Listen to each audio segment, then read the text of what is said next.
So hello, welcome or welcome back to my channel. As you know from thumbnail, this topic is too sensitive and ये बहुत trend पे भी चल रहा था, तो मुझे लग रहा था कि ये कैसे होता है, इज़ इट फेक और इट इज़ रियलिटी, ये क्या चीज़ है, कैसे होती है, मुझे थोड़ी सी अंदर से जानने की इच्छा हुई, तो मैंने सोचा क्यों ना खुद रिसर्च करके आप तक भी ये बात पहुंचाई जाए। तो इसके लिए मैं आपको पहले पूरा इंसिडेंट बताती हूँ। स्पेनिश से एक लेडी व्लॉगर इंडिया में आई, जो कि भरानी फेस्टिवल को एंजॉय कर रही थी एंड जस्ट नॉर्मली कैप्चर कर रही थी। एंड ड्यूरिंग मे बी देवी भद्रकाली की जो आरती हो रही थी या फिर वो पूजा वगैरह बैंड्स वगैरह बज रहे थे, एंड उतने में ही उन्हें कुछ एनर्जी पकड़ ली उन्होंने, या फिर क्या वो उन्होंने अनकॉन्शियस हो गई एंड अजीब सा बिहेव करना स्टार्ट कर दिया। उनकी वीडियोस देख के लिटरली खुद गूज़बम्प्स आ रहे हैं कि कैसे हो सकता है एक फॉरेन लेडी जो यहाँ पर सिर्फ व्लॉगिंग की पर्सपेक्टिव से आई है, वो ऐसा कैसे हो सकता है, वो इतनी जल्दी कैसे कनेक्ट कर सकती है। बट मेरे मन में एक ख्याल है कि वो फेक है या फिर रियलिटी है, वो क्या है एंड ये चीज़ें कैसे होती हैं, कैसे आप अनकॉन्शियस हो जाते हो, कैसे आप अपनी बॉडी का कंट्रोल खो देते हो और ये सब हो जाता है। तो इसको जानने के लिए सबसे पहले आज हम जानेंगे कोंडुगुलर टेम्पल की हिस्ट्री एंड देन वहाँ के रिचुअल्स क्या क्या होते हैं। कोंडुगुलर भागवती टेम्पल केरल में है, जिसकी स्थापना हजारों साल पहले हो चुकी थी। कोंडु कोंडुगुलर भागवती, मुझे तो ना नाम भी नहीं लेने आ रहा है। मैं तभी आप लोगों को बोला अगर मेरे नाम से थोड़ा आगे पीछे हो जाए तो, बिकॉज थोड़ा अपना अपना होता है ना, मेरे को नहीं आ रहा ज़्यादा लेने, but it's okay, I respect. आप मेरे को कमेंट सेक्शन में ठीक करना, कोई उस साइड से केरल वगैरह का मुझे देख रहा है तो मैं बताती हूँ। कौन इसकी हिस्ट्री नरेट करती हूँ आपको। कोंडुगुलर भागवती टेम्पल ना केरल में स्थित है, जो कि हजारों साल पहले जिसकी स्थापना हो चुकी थी। दरीका नामक एक राक्षस था जिसने ना सबका जीना हराम कर दिया था, ठीक है। तो फिर क्या हुआ, शिव जी ने अपनी शक्ति से सातवां रूप बनाया देवी का, भद्रकाली का, ठीक है, उनका विनाश करने के लिए। तो देवी काली ने उस दरिका नामक राक्षस का विनाश कर दिया, बट विनाश के वक्त जो रक्त बहा उनसे उनकी प्यास नहीं बुझी और उन्हें और रक्त की प्यास होने लगी, तो देवी काली ही और विनाश करने लगी। तो शिवजी ने सोचा उनको क्रोध शांत कैसे किया जाए, तो उन्होंने क्रोध शांत करने के लिए ये कोंडुगुलर भागवती टेम्पल बनाया केरल में। तो दिस इज द पॉइंट कि ऐसे इसकी स्थापना हुई थी। तब से ये भरानी फेस्टिवल हर साल मनाया जाता है केरल में। भरानी फेस्टिवल जिसमें ये टूरिस्ट आई थी। पर क्या आपको पता है कि इसके रिचुअल ऐसे हैं जिनको सुन के ऐसा लग रहा है कि कुछ ऐसा भी हो सकता है, वो भी भगवान के मंदिर में। चलो आपको सुनाती हूँ। ऐसा तो हमने सुना है कि देवी काली को क्रोध और शक्ति का प्रतीक माना जाता है, बट इस मंदिर की जो रिचुअल्स है वो अनबिलीवेबल है। पर्सनली मुझे तो बिल्कुल ही बिलीव नहीं हुआ था। इस रिचुअल में जो भक्त हैं वो खुद के शरीर को इतना हर्ट करते हैं एंड अपना रक्त बहाते हैं जिससे कि देवी प्रसन्न हो सकती है। क्या आप मान सकते हो कि हमारे रक्त से कोई भगवान प्रसन्न होगा, but this is a ritual and यहाँ पर ऐसे किया जाता है।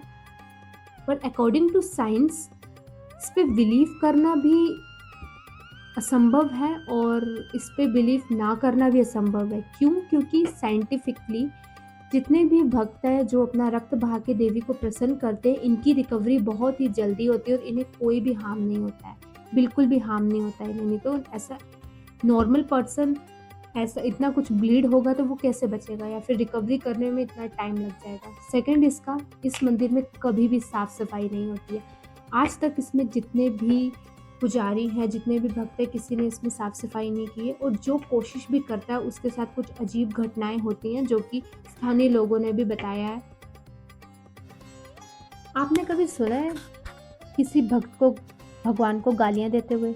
नहीं ना। बट इस मंदिर में ये रिचुअल है कि भक्त जो है वो देवी माता की, इन देवी माँ की मूर्ति के आगे खड़े हो जाते हैं एंड इन्हें अपशब्द से बोलते हैं, गालियाँ देते हैं, जिससे कि देवी प्रसन्न हो जाती है। बट यहाँ मेरा मेन कंसर्न ये है कि ये देवी मनुष्य के शरीर में आती कैसे है? अगर आ भी जाती है तो एक भगवान मनुष्य के अंदर कैसे प्रकट हो सकता है? पर किसी मनुष्य के शरीर में देवी का आना, इज इट फेक और रियल, ये मुझे आज तक समझ नहीं आया। इसलिए मैं रिसर्च कर रही थी एंड मुझे जानना था कि ये कैसे हो सकता है, दिस इज़ पॉसिबल और नॉट। एंड अगर ये सच है तो ये आती कैसे है? इस पॉइंट को प्रूफ करना और एक रिजल्ट में आना बहुत ही ज़्यादा मुश्किल लगा, बिकॉज मैंने गूगल, चैट जीपीटी, यूट्यूब सब चीज़ों से पूछ के देख लिया एंड बहुत सारा मैस है। कुछ बोलते हैं ये रिलीजियस है, कुछ बोलते हैं ये साइंटिफिक है, बट यहाँ पे मैं डिफरेंशिएट करने वाली हूँ उसे दो पार्ट्स में, साइंटिफिक एंड रिलीजियस। पहले बात करूँगी रिलीजियस पॉइंट ऑफ व्यू पर। रिलीजियस और साइंटिफिक पॉइंट ऑफ व्यू से मैं बात करने से पहले मैं आपको बता दूं, ये हमारे घर के मेहमान हैं जिनको कुछ नज़र नहीं आता है। अगर ये अभी मेरे पीछे पड़ा ना तो मुझे पता नहीं लगेगा कि मुझे खुद भागना है या अपना फ़ोन उठाना है। इसलिए मैं बाहर कम शूट करती हूँ, बिकॉज ये हनुमान जी के दर्शन मुझे हर जगह हो जाते हैं। रिलीजियस पॉइंट ऑफ व्यू के हिसाब से let me give you example. अगर हम किसी जगराते, किसी भजन कीर्तन वगैरह में जाते हैं तो आपने कई बार देखा होगा कि किसी लेडी पे बोलते हैं देवी आ गई, देवी आ गई। वो अपने बालों को हिलाते हैं, बहुत से नाचते हैं, उनका खुद पे कंट्रोल नहीं रहता है, तो उसको हम कहते हैं बेसिकली देवी आना। हिंदू धर्म के अनुसार जो देवी होती है वो किसी शरीर को मध्यम बनाती है, मतलब मीडियम, किसी शरीर को मीडियम बनाती है, अपने बातों को बुलवाती है, ऐसा हिंदू धर्म में माना गया है। ये जो प्रैक्टिस है वो पुराने समय से चलती आ रही है एंड पुराने समय से ऐसा कुछ होता है। बट ऐसा कुछ मेंशन नहीं है कि देवता या फिर देवी किसी मनुष्य के शरीर में आती है। पुराने समय में बुलाया जाता था, देवी देवताओं की मूर्ति में मंत्रों की स्थापना करी जाती थी, but this is not mention in our ग्रंथ्स की मतलब देवी किसी के शरीर में आती है। अब ये चीज़ मेंशन नहीं है, बट रिलीजियस वे में भी ये लोगों की मान्यताएं हैं, लोगों का अनुभव है, लोगों की श्रद्धा है। हिमाचल, उत्तराखंड जैसे स्टेट्स में अगर आप लोगों से पूछोगे कि ये सब फेक है या फिर ये सब ढोंग है तो आप मारे जाओगे, बिकॉज यहाँ पर देवी देवताओं का बहुत ज़्यादा मानते हैं वहाँ पर, और यहाँ पे लिटरली चीज़ें ऐसी होती है। मैंने कई बार एक्सपीरियंस की है एंड मेरे सामने चीज़ें हुई हैं। कभी मैंने जगराते वगैरह में बैठी होती हूँ, आ जाती है देवी एंड उनका खुद पे कंट्रोल नहीं रहता, उसको देख के बोल नहीं सकता कि कोई फेक कर रहा है। जगराते वगैरह में हम पूरी रात जागते हैं, हमारी इमोशनल स्टेट जो है वो हाई हो जाती है। दैट्स वाई हमारे पर जो बाहर की एनर्जी है इट्स पॉजिटिव, बिकॉज भगवान का तो पॉजिटिव एनर्जी है जो हमारे ऊपर हावी हो जाती है, इस वजह से ये माता आती है। यहाँ पर रिलीजियस वे में एक सबसे इम्पॉर्टेंट बात मेंशन की है, ये आप चैट जीपीटी, गूगल या फिर कहीं से भी देख लेना कि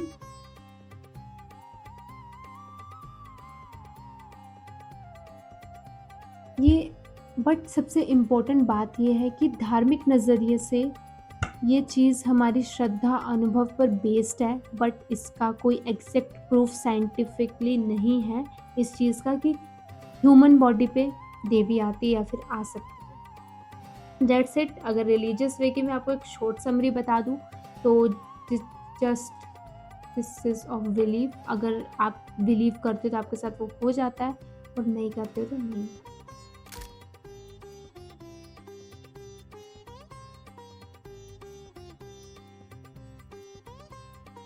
बट हाँ, हमारे हिमाचल, राजस्थान वगैरह में इन चीज़ों को ज़्यादा माना जाता है एंड यहाँ पे देवी देवताओं का वास ज़्यादा है। तो फिर अब इसको आप रिलीजियस वे में लो, साइंटिफिक वे में लो, तो अगर इस फैक्ट को आपको साइंटिफिकली जानना है तो साइंटिफिकली ये दो पहलुओं में समझा जाता है, एक साइकोलॉजी, एक न्यूरोलॉजी। ठीक है, न्यूरोलॉजी जिसमें कि इंसान जो है वो ट्रांस स्टेट में चला जाता है। अगर आप खुद ही सोच के देखो, अगर आप भजन कीर्तन बैंड्स वगैरह में ज़्यादा इन्वॉल्व हो जाते हो, जो आपका माइंड है वो सेमी कॉन्शियस स्टेट में चला जाता है, जिसमें उसे पता नहीं लगता है, उसे ऐसा लगता है कि मुझे कोई और कंट्रोल कर रहा है, मेरा खुद से कंट्रोल निकल चुका है। एंड अगर आप साइंटिफिकली सच में समझो ना तो मुझे साइंटिफिक रीज़न इसके ज़्यादा लगते हैं, पर्सनली मैं बता रही हूँ। बिकॉज हाँ, होंगे रिलीजियस रीजंस भी जिनको, बट मेरे को साइंटिफिकली ज़्यादा लगता है। मैं आगे जो बात बता रही हूँ उसे तुम ध्यान से सुनना। हॉर्मोन्स की बात है ये। जब लाउड म्यूजिक, इमोशंस और एड्रेनल इंक्रीज होता है, ठीक है, हार्ट बीट फास्ट हो जाती है एंड बॉडी एनर्जेटिक फील करने लगती है। जिससे क्या होगा? जिससे ये होगा कि आप अपनी बॉडी से अपना कंट्रोल लूज करने लगते हो। ठीक है, आपको ऐसा लगता है कि मेरी बॉडी में मैं हूँ ही नहीं, एंड आपका माइंड एक इमेजिनरी वर्ल्ड में घुस जाता है एंड वो जो आप इमेजिन करते हो आप वही खुद को मानने लगते हो एंड वो सब चीज़ें आपके साथ हो जाती है। बट रियलिटी क्या है? रियलिटी ये है कि ये एक मेंटल स्टेट है, इमोशनल है, जो इन्वायरमेंट के अकॉर्डिंग डिपेंड होता है। जैसा आपका इन्वायरमेंट है आप खुद को वैसा बनाने लगोगे और वैसा सोचने लगोगे। अब ऐसा तो है नहीं कि मैं मेकअप कर रही हूँ और मेरे को अभी कुछ हो जाएगा, ऐसा तो है नहीं कि घर बैठे मुझे हो जाएगा। कभी से स्ट्रॉन्ग स्पिरिचुअल इंसान हो आप तो किसी मतलब जैसे ये बोल रहे थे भद्रकाली ऐसे वाले टेम्पल में जाके देखना, नेचुरली वहाँ की वाइब्स ऐसी होंगी, वहाँ के बैंड्स वगैरह, वहाँ का एनवायरनमेंट ऐसा होगा कि अगर आप एक एथिस्ट भी हो ना, तो वहाँ भी जाके आपको फ़ील होगा कि कुछ तो पावर है, पॉजिटिविटी है, बट वो मेरी चीज़ पे हैवी होती जा रही है। But in a same way religious point of view के हिसाब से देखा जाए तो may be it is religious, because अगर मैं मान लूँ कि ठीक है वहाँ के इन्वायरमेंट, वहाँ के म्यूज़िक सिस्टम की वजह से हमें वो ऊर्जा पैदा होती है and we are act like कि हम वो है ही नहीं जो हैं एंड हमारे ऊपर देवी आई हैं। बट वो जो बातें बोली जाती है उस टाइम, मैंने तो as you know I am from Himachal and यहाँ पे ये चीज़ें बहुत चलती हैं एंड मैंने तो पर्सनली देखी भी हुई हैं काफ़ी। जहाँ भी होता है जगराता हमारे लिए बहुत नॉर्मल चीज़ है, बहुत ज़्यादा। तो मैं सोचती हूँ कि वहाँ पे ना कुछ सवाल पूछे जाते हैं जब वो माता आती हैं, तो जैसे बोलते हैं ना कि मनुष्य के थ्रू आती हैं एंड वो अपनी बातें बुलवाती हैं, कुछ पूछती हैं, बट यहाँ पर जब वो आती हैं तो वो जवाब देती हैं। कुछ पूछ रहे हैं तो हाँ ना में जवाब देंगी, कुछ बोलेंगी, कुछ उनको कमी है तो वो भी बोलती हैं, वो नाराज़ हैं तो भी बोलती हैं। यहाँ पे कुल्लू मनाली साइड देवता रखे जाते हैं जिनकी बड़ी बड़ी डोली उठाई जाती है। वहाँ पे इतना मानते हैं कि उनके हिसाब से सब चलता है। अगर देवता नाराज़ हो गया ना हमारे यहाँ, कुछ नहीं चलता है। तो I believe in that fact कि वो सब भी रिलीजियस वे में चल रहा है, बट हाउ? अगर वो साइंटिफिकली है भी, ऊर्जा पैदा हो भी रही है, तो वो बोल कैसे रही है? जिन चीज़ों का किसी को पता नहीं है वो कैसे बोल रही है?